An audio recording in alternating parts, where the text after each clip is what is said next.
Hello and welcome to Truth Tuesday. I'm Pastor Ken Martin, and today I want to share one instruction that comes straight from Jesus' mouth.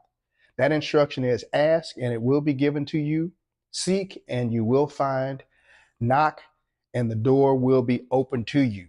That's the one instruction. But let's step back for the setup, the wind up, the backdrop, whatever. What if your boss or your biggest client walked into your office and told you, don't ever worry about money again. I'm going to take care of everything you need from now on. Where you live, what you eat, what you drink, where you go, all that stuff. I will take care of all of it, everything. Now, wouldn't that be exciting? Wouldn't that be fantastic? I mean, that is tremendous, right? I mean, half of what we do is really thinking about and planning for how we're going to live. But the Heavenly Father already has provided for us. Jesus said in Matthew chapter 6, verse 24 and 25, you cannot serve God and wealth.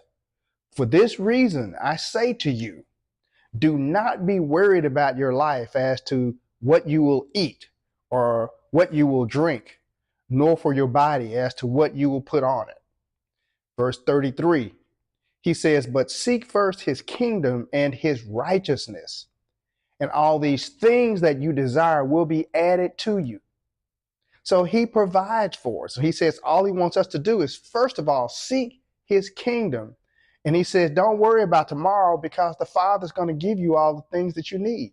He says in verse 34, so do not worry about tomorrow, for tomorrow will take care of itself. Each day has enough trouble of its own. So knowing that the Father has taken care of us and will continue to take care of us, that makes us powerful. Because unlike the rest of the world, people who are under Satan's rule, who has him on their back, we don't have to try to serve God and mammon. Verse 34, all we have to do is serve God, seek first his kingdom. And so that frees us up to serve only God, to serve only the one who instructs us just to seek his kingdom and his righteousness, and he'll take care of all the things we need. Now, I realize this is a given for us. This is foundational for people who are desiring to be his disciples, who want to live in the kingdom. This is just who we are. This is not an instruction really for us. This is who we are. This is what we do. And this is how God sets us up. And so he set us up so that we have all the things we need. So now let's move on to the thing he wants us to do.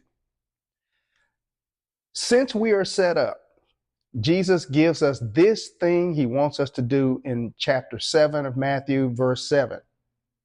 As those who seek him, as those who seek first his kingdom and his righteousness, he provides us one interesting instruction. Matthew 7:7. He says, ask and it will be given to you.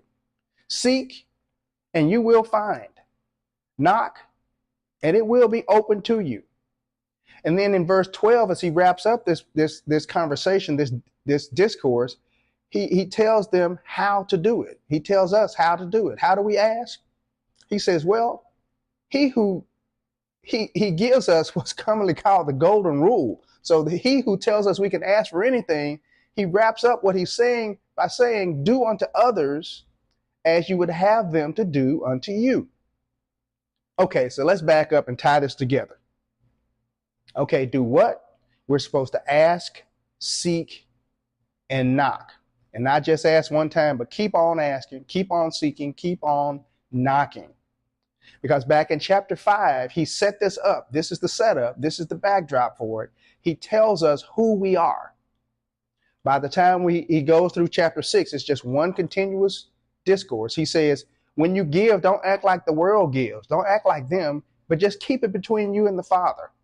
And when you pray, don't act like the world does with all those long prayers and everything. Act like you got a Father who loves you when you pray. He says, and when you work and you earn, don't put your trust in your earnings and your savings, how much you have from your earthly source, but instead put your confidence in your heavenly source. So if you don't watch out, you're going to fool around and find yourself serving two masters. He's already told us we can't do that. So he says, just keep seeking the kingdom. Seek first the kingdom and his righteousness, and he'll add the things to us. He rolls over into chapter 7, still talking. Since you have the hookups, stop judging other people, looking down on other people. If you see an area where you think that they need help, then realize you probably need more help than they need. But what you do instead is ask for them, and it will be given. If you see something where they need some solutions, you seek, and you will find the solution for them. And if they're in trouble or facing obstacles and they need someone to knock on some doors for them, you be the one who knocks, because he will open the doors for you. Do things for others like you want them to do them unto you. Realizing that you do have your own issues. That keeps us humble. Realizing that you are no better than they are. That keeps us humble. Knock on doors for others because you need doors open for you too at some point. Seek solutions for other people because you know you need solutions in your life. Your family needs solutions. Ask for others because you know you need things to be given unto you. Luke 6:38 says, give, and it will be given to you. And they will put it into you in your bosom, good measure, pressed down, shaken together, and running over shall men heap into your bosom. Because the same way in which you give is the same way in which it comes back to you. So when we ask and seek and knock for others, we know that it's going to happen for us. He says, you do these things for others in the same way that you want them done unto you. You can't open all the doors that you face. You don't even know all the solutions you need. Somebody else can pray and provide those things for you. And when you do it, just like you wouldn't want people to come up to you bragging about how they prayed for you or they knocked on a door and got you a job or whatever, he says, I already told you in chapter 6, don't you do that. No, our heart is supposed to be to give. That's our instinct. That's our nature. It's more blessed to give than it is to receive. And as we give, it is given unto us. Good measure, pressed down, shaken together, and running over shall men heap into our bosom. And so let me wrap this thing up. When you ask, don't forget to ask for other people. When you pray today, who else did you pray for? Who benefited from you and your fervent, effectual prayer today? For whom did you do works of justice and righteousness in your prayer life today? So I'm going to give you one assignment, rare thing that I do here. Take 1 or 2 days and make it a point to make a list of all the people and the issues and situations that you think the kingdom's power would make a difference. Things where you would love to see the kingdom's power and influence in somebody else's life. And in asking you to do this, I already realized that for most of us, we have an opinion about other people's lives and other people. And Jesus said, don't judge people. But, we see these things and have opinions, but how many of us are willing to invest our time, our prayer life, into providing solutions and help and blessings for others?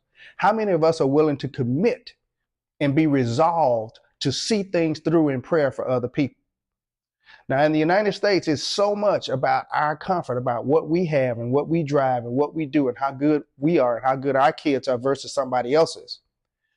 But let's bring the kingdom's influence in the form of prayer, because, I'm going to ask you, the next time you ask and the next time you seek and the next time you knock, do it for the people that are on your list. Now, this takes desire. It takes commitment. And you may have to teach yourself how to be committed to this. It's going to require some risks for some of you. So you may have to jeopardize your own safety, your own job when you're looking out for other people. But don't worry. You keep serving him and seeking his kingdom. And the Father has already made provisions for you. And this is just the truth, the whole truth, and nothing but the truth.